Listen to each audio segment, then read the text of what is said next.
Welcome, and thank you for joining today's session on Mason Core Assessment.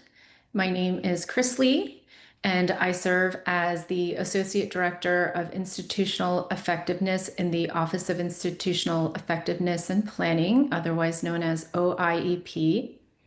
In this session, I'll provide an overview of Mason Core Assessment, including its purpose and a detailed explanation of the submission requirements. The course materials you'll submit are aligned with those from the course proposal process. By submitting course materials, the assessment process also involves evaluating student learning through the review of student artifacts.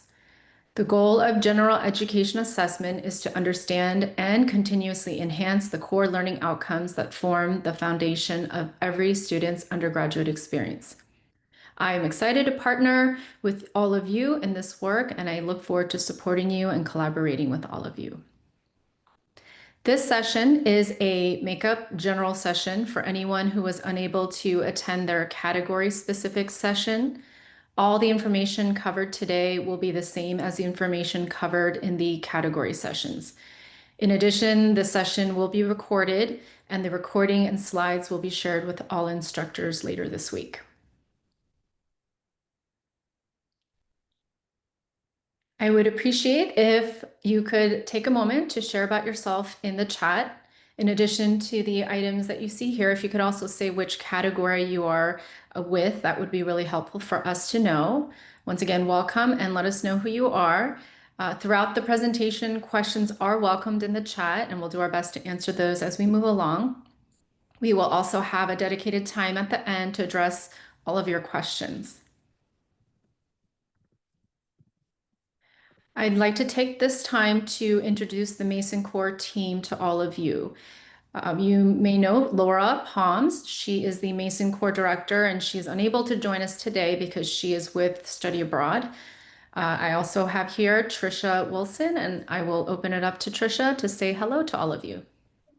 Hi, everyone. It's great to be here. We at Mason Core are more than happy to assist as needed this semester and also going forward. So any questions you might have about Mason Core, the learning outcomes, course assignments, and then also how to align those assignments to the outcomes, we are just an email away. So our email's there. It's masoncore without the E at gmu.edu. Great. Thank you, Trisha. Laura and Trisha are excellent resources to support you in your role as a Mason Core instructor, so please don't hesitate to reach out to them with any questions. Today's agenda will provide a background of Mason Core assessment, category-specific information about the learning outcomes. I will be covering all the categories, information about how to submit the artifacts and relevant course materials, and finally, I'll share resources to support you in this process. Assessment practices hold institutions accountable for providing a high-quality education for students, ensuring consistency across categories of learning. Student learning is the primary mission of higher education institutions, with the goal of equipping students with the skills and knowledge needed for future success. The assessment process also offers valuable opportunities to support faculty with resources. Finally, Mason Core assessment aligns with external reporting requirements such as those from SAC, COC, and SHEV. Assessment is most effective when it focuses on quality enhancement, continuous quality enhancement, rather than simply assuring quality. This ongoing cycle is critical for fostering a culture of assessment within an institution. By clearly defining learning outcomes, faculty can design meaningful assignments aligned with those outcomes. Direct measures such as student artifacts are then collected and analyzed. Based on the analysis, adjustments to the curriculum or teaching methods are made to improve student learning. This process of continuous feedback enhances both individual courses and the broader general education curriculum, ensuring that students receive a comprehensive and rigorous education. I'd like to take this moment to highlight 3 essential questions for Mason Core assessment. For each category, the questions are addressed in its entirety and shape the major contents of the assessment process as well as the category reports. These questions are aligned to our SHEV requirements. There are 4 phases in the Mason Core assessment cycle. The first phase is to identify the learning outcomes and measures. The learning outcomes are developed, and when necessary, they are revised by the Mason Core Committee. The target measures of success are the metrics or percentages for which student achievement has been met. The target metrics can vary across categories and will also be adjusted for future assessment cycles depending on the findings. The second phase is collecting data. All course sections submit materials each semester during the defined assessment period. The artifacts are submitted through Qualtrics. The third phase is the rating of student artifacts. This takes place after data collection is complete. Subject matter experts and instructors from given categories are invited to participate. This is a great opportunity for professional development and going deeper in understanding the learning outcomes. Finally, the last phase is the sharing and use of the results. Findings are disaggregated and shared broadly through engagement with relevant stakeholders and on our websites. The Mason Core Committee reviews and as needed revises learning outcomes, contributing to conversations around future action plans to continue to increase achievement of student learning outcomes. This is the current timeline for Mason Core assessment. Going forward, each group should expect to be up for assessment approximately every 3 years. When a category is up for assessment, instructors will submit over 2 semesters. This shorter, more frequent data collection cycle is expected to reduce instructor burden while reinforcing the culture of assessment as a foundational expectation of Mason Core courses. This year, natural science, global history, and writing intensive are submitting assessment materials. This is the revised rubric as of March 2025 used for all of our categories going forward. We received feedback from information technology and computing and quantitative reasoning ratings workshops. And based on the feedback that we received at those workshops, we revised the rubric as you see here. The rating scale and the descriptions underneath the rating scale are the pieces that are consistent across all areas. The slight modifications as needed can be made for any given category to the rubric. Please refer to your category-specific rubric for more details on what your rubric looks like. And this information was shared in the past assessment email that you received, and will also be shared by the end of the week with all of the materials from today's workshop. In this next section, information on how to submit materials will be shared. The primary instructors of record will receive a Qualtrics email with the unique submission link and the list of 3 randomly selected student G numbers. An alternate list is also provided and can be used if needed. The emails will be sent around mid-October. The reason for this is because we have to wait for our official census files to be created. And once we have that list, we can generate the list of randomly selected student G numbers. There are 4 parts to the submission process: the course syllabus, the course assignment, learning outcomes, and the student artifacts. I will go over each part in detail in the slides to come.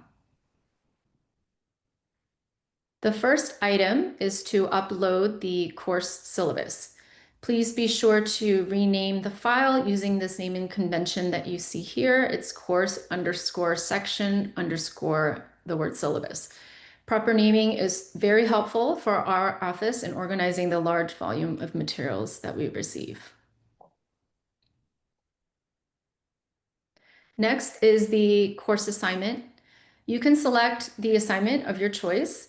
If your course has a common assignment across multiple sections, that is wonderful, but it is not required. While multiple learning outcomes can apply to any given assignment, only one needs to be identified for the assessment. The assignment does need to be aligned to the learning outcome for raters to be able to assign a score. If you'd like to learn more about selecting assignments or aligning assignments to the learning outcomes, you can refer to the pre-assessment workshops that took place this past May. The links are in this slide, and we'll also share the links with you via email. There is one designated session per each category. Similar to the syllabus, please be sure to follow the correct naming convention that you see here, the course underscore section underscore assignment. After you upload the assignment, you will then identify the specific learning outcome for the given assignment. There are several learning outcomes in each category, and you may have had more than one learning outcome assessed in the assignment that you selected. However, for this case, you will select just one for the assessment. Some categories have the learning outcome pre-selected for the assessment this year. In the next slide, I'm going to show you the options for the various learning outcomes across the categories. Additionally, there will be a section below the selection of the learning outcome or identifying the learning outcome where you'll share in a few sentences or a short paragraph how the assignment assesses the learning outcome. This information is helpful for when raters are reviewing the student work in cases where there are questions about what the student was asked to do. You can refer to the learning outcomes options this is also on our website. I'll show you what that looks like. And then in the next slide, we'll take a look at it as well. So depending on your category, you will see the following options for the learning outcomes that you can select. Currently, natural science can choose the learning outcome 1 through 5 unless the section is solely a lab, in which case learning outcome 5 should be selected. Global history and writing intensive categories have pre-selected learning outcome number 2. And this information is available on the website as well. I'm going to take a moment to just show you the learning outcomes and the various options sort of at a closer look. So for natural science, learning outcomes 1 through 4, if it's a lecture, and if it's a lab, learning outcome number 5. And then global history, we'll select learning outcome number 2. And finally, writing intensive, we'll select learning outcome number 2.